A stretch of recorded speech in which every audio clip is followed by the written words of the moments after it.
안녕하십니까, 엽겐TV입니다. 오늘은 말이에요, 백제 마지막 왕인 의자왕에 대해서 얘기를 할까 합니다. 고구려의 마지막 왕은 누굽니까? 보장왕이죠. 백제의 마지막 왕은 의자왕.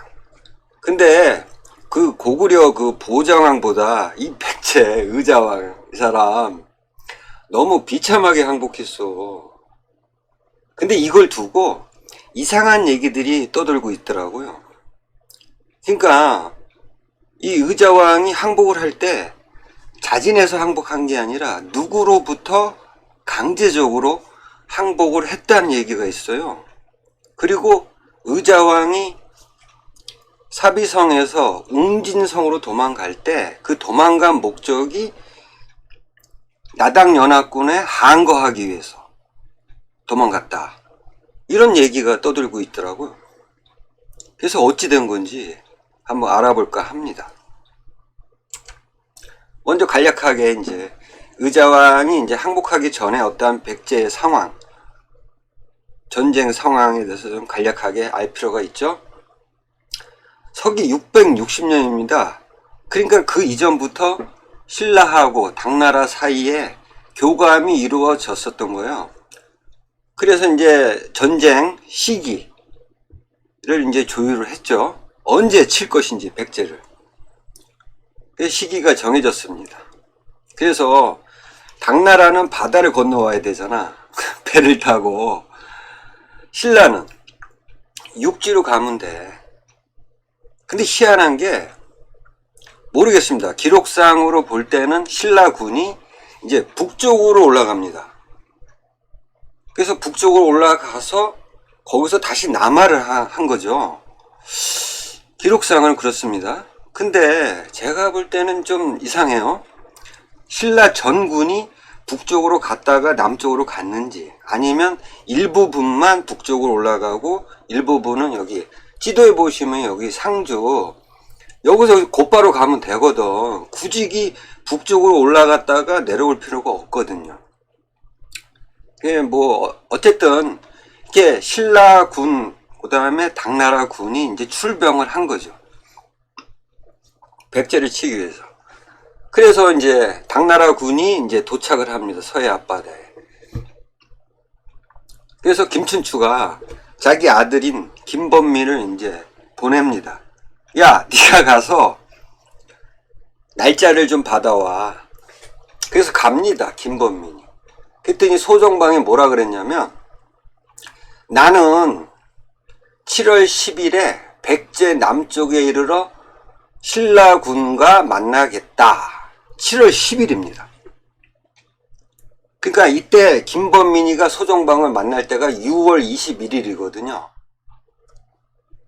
그러면 거의 한 20일 만에 이제 그 백제 도성인 사비성에서 만나자는 얘기죠.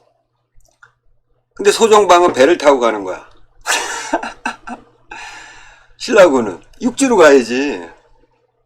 근데 그럴 수밖에 없어. 왜 그러냐면 소정방 이 당나라 군대는 이 한반도 땅에 대한 숙지가 안 돼 있었단 말이야. 그러면 신라군은 잘할 거 아니야, 지형을. 그래서 신라군은 육지로 가는 게 맞는 겁니다. 그래서 당나라군은 아무런 백제의 수군이 있었는지 없었는지 모르겠지만 아무런 저항 없이 당나라군은 유유히 배를 타고 내려갑니다.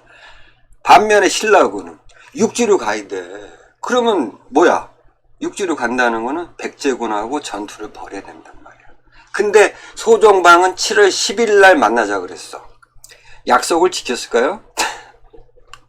그래서 7월 9일 날이요, 김유신 총사령관이죠, 신라군의 황산 들판에 이제 도착을 합니다. 이때 백제 그 결사대 계백의 5,000병사랑 이제 전투를 벌입니다. 결사대가 뭡니까? 목숨을 내놓고 달려드는 군대야. 그러니까 쉽게 이길 수가 없는 전투였단 말이야. 7월 9일날 도착을 해서 한 3일간에 그냥 치고받고 했어. 3일간을. 그래서 어찌어찌 해서 7월 11일 날 개백장군이 몰살하면서 이제 승리를 이끌죠. 신라군이. 자, 보세요. 소정방이 7월 10일 날 만나자 그랬어. 소정방은 배를 타고 갔으니까 시간에 맞출 수가 있잖아. 근데 신라군은 이 결사대락 싸움이라고 시간을 놓쳤단 말이야. 그래서 7월 11일 날 이제 백제군을 몰살시키고 결사대를 몰살시키고 이제 여기 황산에서요. 황산에서 이제 이쪽으로 갑니다. 사비성 남쪽으로. 왜? 당나라군하고 만나야 되니까. 그래서 12일 날이요. 이제 일단의 그 백제 수도 사비성을 지키는 군대, 백제군이 이제 공격을 합니다. 그래서 백제군이 대패를 합니다. 한 10,000명 정도가 죽었대. 어쨌든 이렇게 해서 이제 나당 연합군이 이 사비성 남쪽에 이제 여기에 이제 진군을 한 거죠. 이렇게. 근데 소정방이 안 움직여. 이제 모였으니까 나당 연합군이 모였으면 공격을 해야지. 그래가지고 그냥 신라군이 형님 갑시다. 그래서 7월 12일 날이요. 이제 사비성을 포위합니다. 전체를 포위한 게 아니라 여기 지도에 보시면 사비성 남쪽에서 이쪽 이렇게. 왜냐면 여기 산이 있거든. 뭐 높지는 않지만 여기 산이 있어요. 그래서 이 남쪽에 이렇게 포위를 한 거야. 사비성을. 이제 결정을 해야 돼. 의자왕 항복을 할 것인지 어떻게 할 것인지. 어떻게 했을 것 같아요? 토끼입니다. 7월 13일이에요. 의자왕이 가까운 신하들만을 데리고 밤을 타서 밤에 토끼인 거야. 웅진성으로 몸을 보전했다. 이건 이제 신라 봉기의 내용입니다. 의자왕이 가까운 신하들만을 데리고 웅진성으로 간 거야. 그러니까 사비성 북쪽 공주죠. 가까운 거리예요. 뭐 멀리 도망간 것도 아니야. 웅진성으로 갔어. 그리고 백제 봉기에는 좀 더 이제 자세하게 나오는데 의자왕이 가까운 신하들만 데리고 간 것이 아니라 태자, 효, 태자만 데리고 튄 거야. 그러니까 소정방이 사비성을 포위하자 의자왕의 둘째 아들인 부여태죠. 태가 스스로 왕이 됐대. 그러니까 이제 아버지는 그러니까 의자왕하고 이 둘째 아들인 태가 어떤 교감이 있었는지 없었는지 모르겠습니다. 뒤에서 말씀드릴게요. 어쨌든 그냥 의자왕은 웅진성으로 이제 대피를 한 거죠. 7월 13일입니다. 그로부터 5일 후에 7월 18일 날 의자왕이 태자와 웅진방의 병사 등을 거느리고 웅진성을 지키는 병사들을 데리고 웅진성으로부터 와서 항복한 겁니다. 누구한테 항복한지는 몰라. 신라군한테 항복한 건지 당나라 군한테 항복한 건지. 그러니까 웅진성으로부터 왔다는 얘기는 뭡니까? 웅진성에서 항복한 게 아니라 신하들 데리고 여기까지 온 거야. 사비성 근처까지. 아시겠죠? 그러니까 웅진성으로 대피한 지 단 5일 만에 이렇게 항복을 합니다. 의자왕. 근데 이제 여기서 이제 두 가지 이상한 얘기들을 제가 이제 말씀을 드릴 거예요. 첫째, 의자왕이 사비성에서 웅진성으로 간 목적이 뭡니까? 도망간 거잖아. 근데 이상한 사람들은 어떻게 생각하냐면 의자왕이 웅진성으로 간 이유는 나당연합군의 군사를 모집해서 항거를 하기 위해서 갔다. 이런 사람들이 있어요. 맞을까? 응? 항거를 하기 위해서 나당연합군과 싸우기 위해서 웅진성으로 잠시 몸을 대피했다? 맞을까요? 의자왕이 그런 정신이 있었을까? 보자고요. 자, 일단 의자왕이 7월 13일 날 가까운 신하들만을 데리고 밤을 타서 도망갑니다. 도망을 갔어요. 밤에, 야간에, 몰래. 그렇다면 사비성에는 누가 있었습니까? 사비성에 많은 왕자들이 있었어요. 자, 그렇다면 의자왕이 만약에 항거할 목적이라면 사비성에 남아있는 그 왕자들하고 미리 사전에 조율이 이루어져야 돼. 야, 내가 먼저 웅진성에 가서 군사들을 모집할 테니 그동안 너희들은 여기 사비성을 지켜. 이러한 그 조율이 됐다는 어떤 그거를 뒷받침할 수 있는 기록이 없단 말이죠. 자, 보세요. 소정방이 사비성을 포위하자 둘째 아들 태가 스스로 왕이 됩니다. 말도 없이. 아니, 둘째 아들이야, 태. 그럼 다른 왕자들도 있었을 거 아니야. 지가 뭔데 스스로 왕이 돼. 아무튼 병사를 거느리고 굳게 지킨 겁니다. 그랬더니 의자왕이 태자하고 도망갔잖아. 그 태자의 아들이 있었어요. 태자의 아들 문사가 왕자 부여융한테 말합니다. 잘 보세요.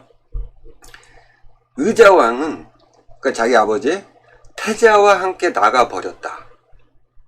나가버렸대. 이 속뜻은 뭡니까?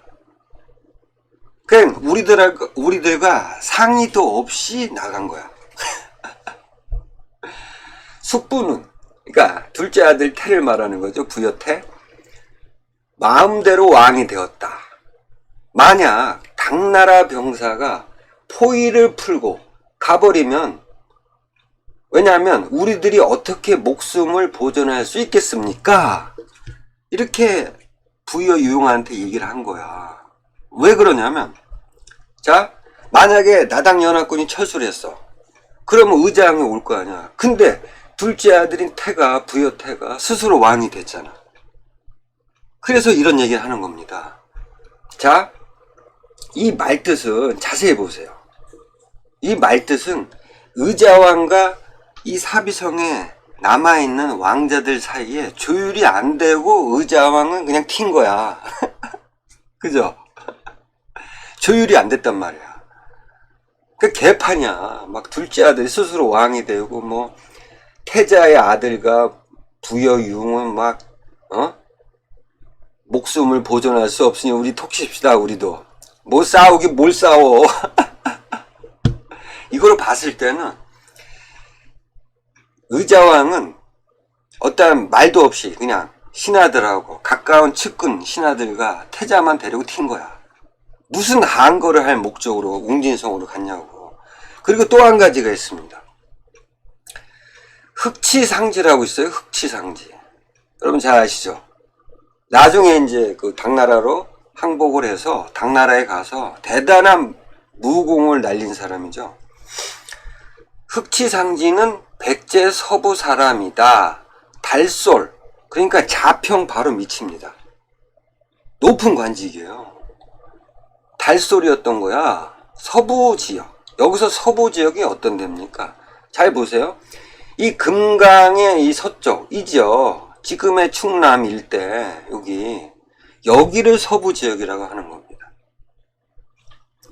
서부 지역의 달솔이야. 거기다가 풍달군의 장수를 겸하고 있었대. 말하자면 당나라의 자사랑 똑같다는 거야. 그러니까 어떤 이 서부 지역을 대표하는 어떤 사람이었던 거죠. 흑치상지는. 이 사람이 있었던 거야. 이 서부 지역은 공격을 받은 적이 없어. 나당연합군에. 그러면 군사들이 있었을 거 아니야, 이 지역은. 자, 그렇다면 만약에 의자왕이 항거할 목적으로 웅진성으로 갔다고 치면 흑지상지를 불러들여야지.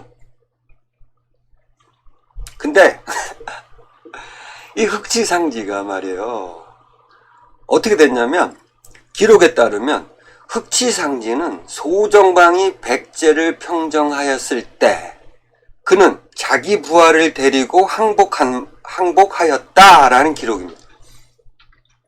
이때가 언제냐면 의자왕이 7월 18일에 항복할 때를 말하는 거예요. 그러니까 의자왕이 항복할 때 흑지상지도 자기를 따르는 측근들과 같이 항복을 한 거야.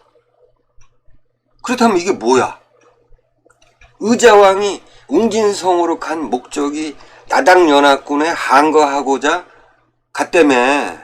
근데 이게 뭐냐고. 이게 항거를 할 생각을 가진 사람이 이게? 그러면 흑지상지랑, 응?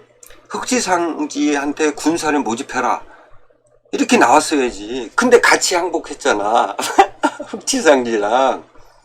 물론 흑지상지는 뭐 소정방이 뭐 군사들을 풀어서 노략질하고 뭐 의자왕을 막 저거 위협을 주고 이러니까 이제 튑니다. 자기도 그렇게 당할 것 같으니까. 그래서 튀어가지고 뭐 이 서부 지역에 가가지고 뭐 이제 항거를 시작을 합니다. 뭐 3만이나 모였대. 이 정도 군사가 있었단 말이야, 이 서부 지역에는.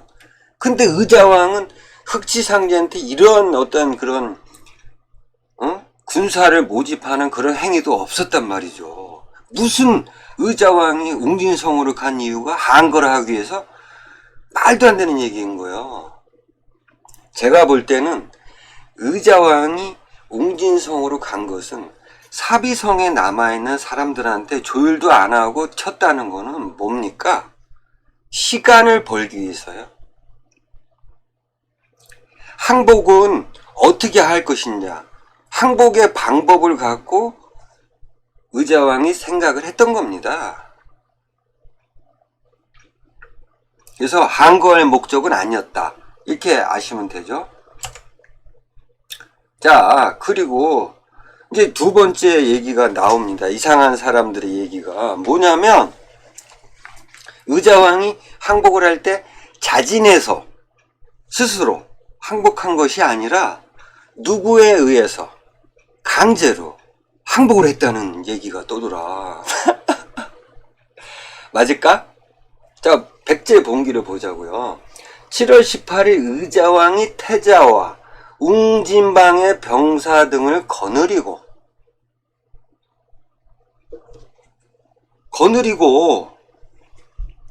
웅진성으로부터 와서 어디로 왔겠냐고, 사비성 쪽으로 왔겠지.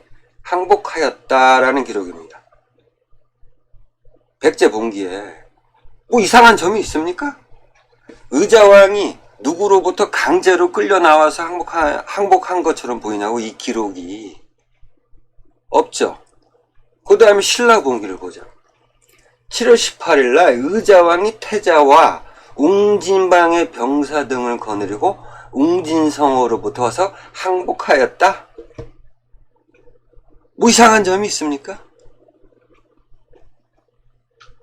없어요. 근데 어느 기록에 나오냐, 이상한 얘기가 구당서입니다. 구당서 소정방 열전에 보면 백제의 대장, 장군이죠, 예식이라는 사람이 또한 의자를 데리고 왔대. 의자를 데리고 와서 항복하니 태자, 륜과 여러 성주 전원을 함께 보냈다라는 기록입니다. 여기서 예식이라는 장군이 나온 겁니다. 그러니까 이 문구가 좀 애매해.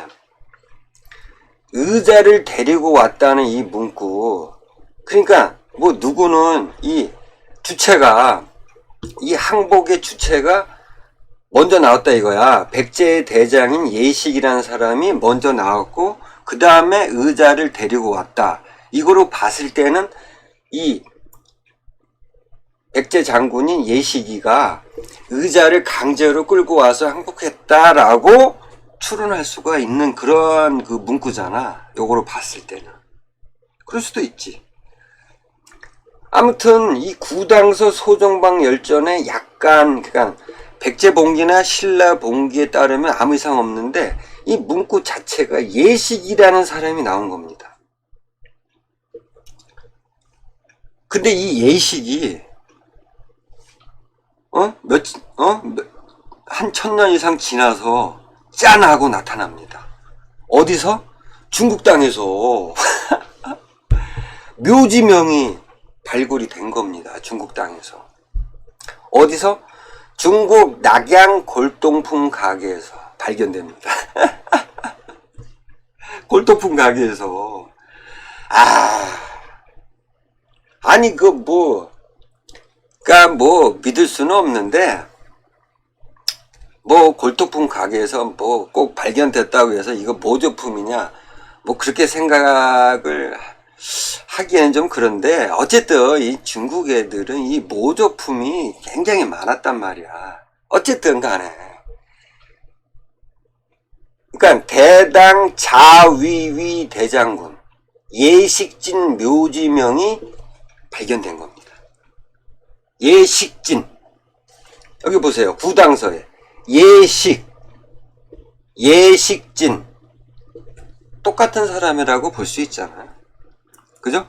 구당서에 나와 있는 백제의 장군 예식 여기에 예식진 묘비명에 이제 자기 가게를 이제 씁니다. 예식진의 조부는 조부와 아버지 그리고 예식진 모두 웅천 사람이었다라고 쓰여져 있어요. 그 묘지명에 이거거든요.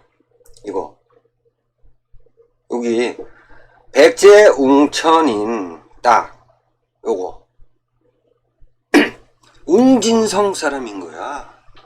예식은 구당서에 나와 있는 예식은 이게 발견된 거예요. 그렇다면 이게 모조품이냐 아니냐 진위 여부를 떠나서 기본적으로 구당서의 기록과 이 예식진 묘지명과 같은 사람이라고 누가 봐도 생각을 할 수 있잖아요. 그죠? 자, 그렇다면 구당서 소정방 열전에 나와 있는 백제 장군 예식이 과연 강제로 의자왕을 데려다가 항복을 시켰을까? 좀 의문이 들어요. 일단은 소정방이 의자왕 그리고 태자효 이제 당나라로 끌고 간 사람들 그 다음에 왕자태 왕자융 왕자연 그 다음에 대신들 그 다음에 장사 이 군인들이죠. 88명 요 안에 요 장사 88명 안에 예식이란 장군이 들어가 있었던 거죠. 아시겠죠? 어쨌든 그렇다면 이 백제의 장군인 예식이 과연 의자왕을 강제로 항복을 시켰을까? 근데 여러분 이 얘기가 언제부터 나왔냐면은 놀랍습니다. 일제시기 때부터 나왔던 얘기예요. 누구냐면 신채호 선생님입니다. 조선 상고사에서 이제 얘기를 써요. 뭐냐면 조선 상고사에 웅진의 수성대장이 예식이죠. 의자왕을 잡아서 항복하려 하니 의자왕이 동맥을 끊었대.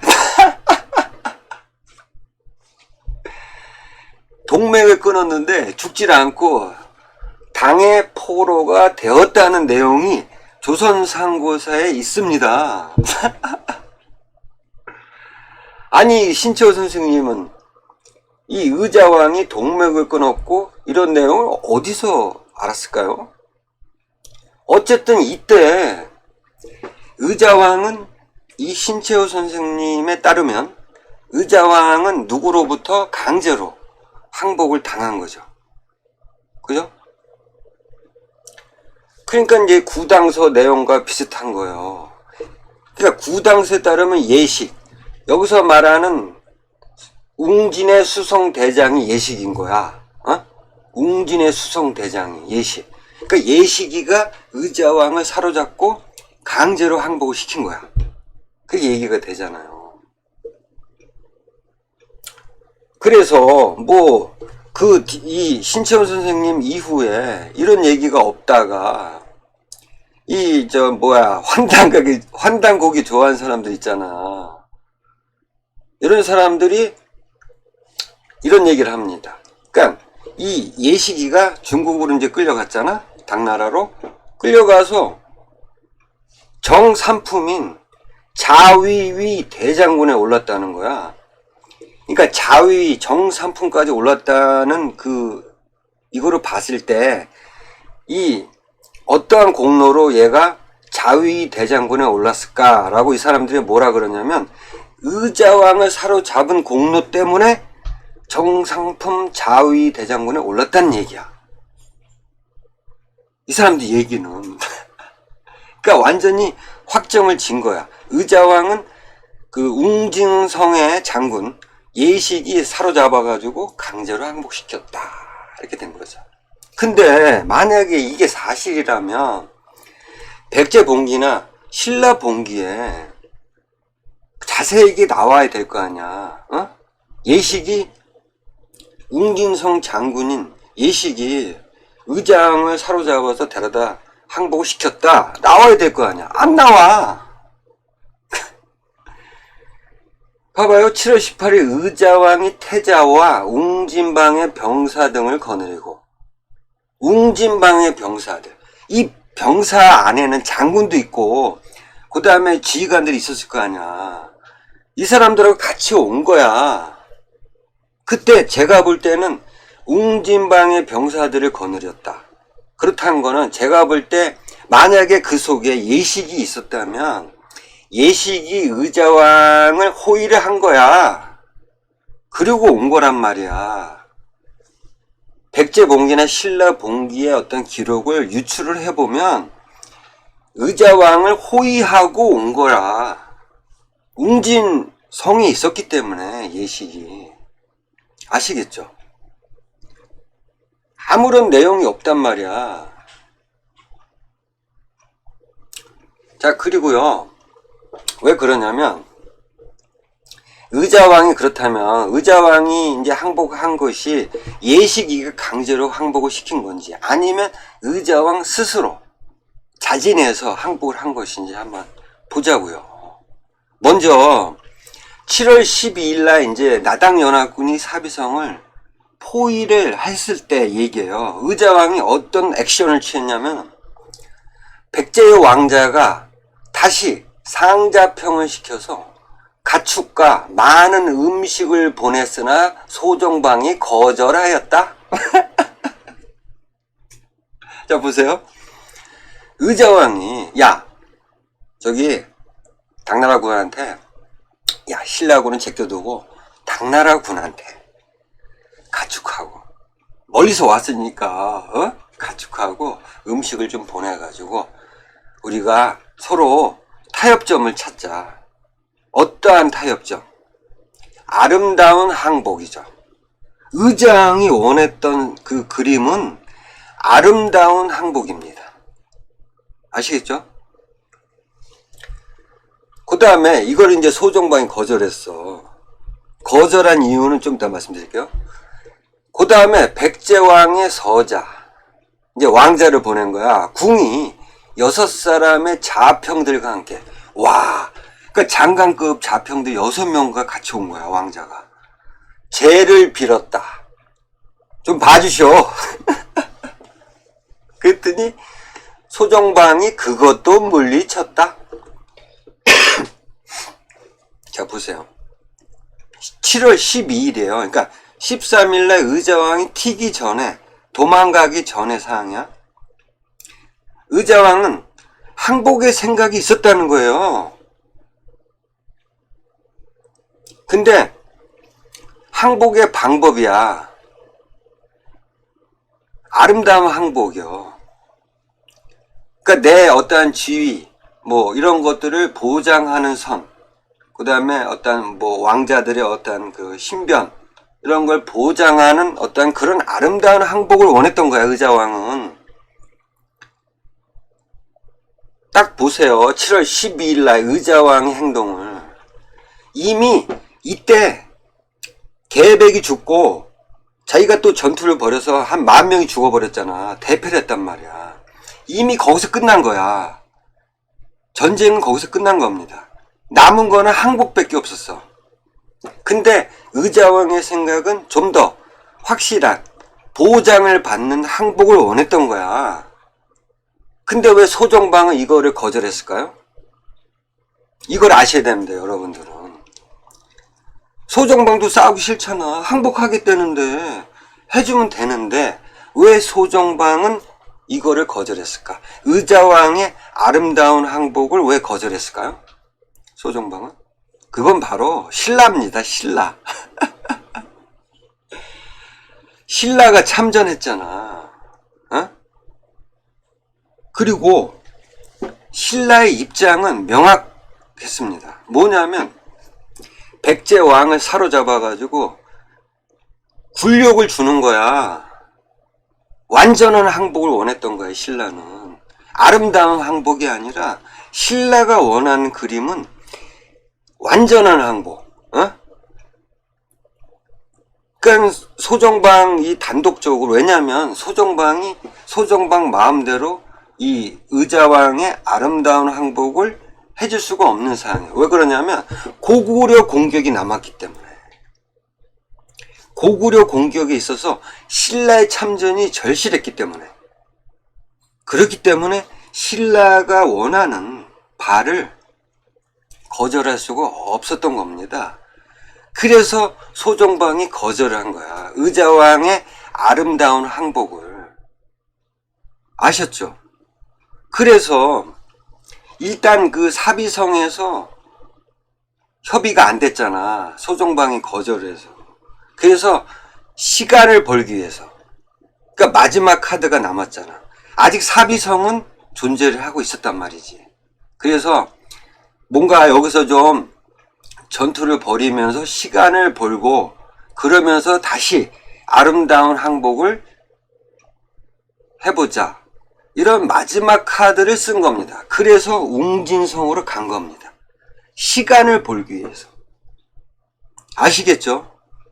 무슨 이상한 사람들 얘기처럼 백제 의자왕이 나당연합군의 항거를 하기 위해서 웅진성으로 갔다라든지, 아니면 의자왕이 백제 장군 예식이 강제로 의자왕을 사로잡아서 강제로 항복시킨 것도 아니었다는 거예요, 여러분.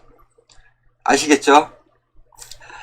오늘 아무튼 이 의자왕, 참 백제의 마지막 왕인데 참 안타깝습니다.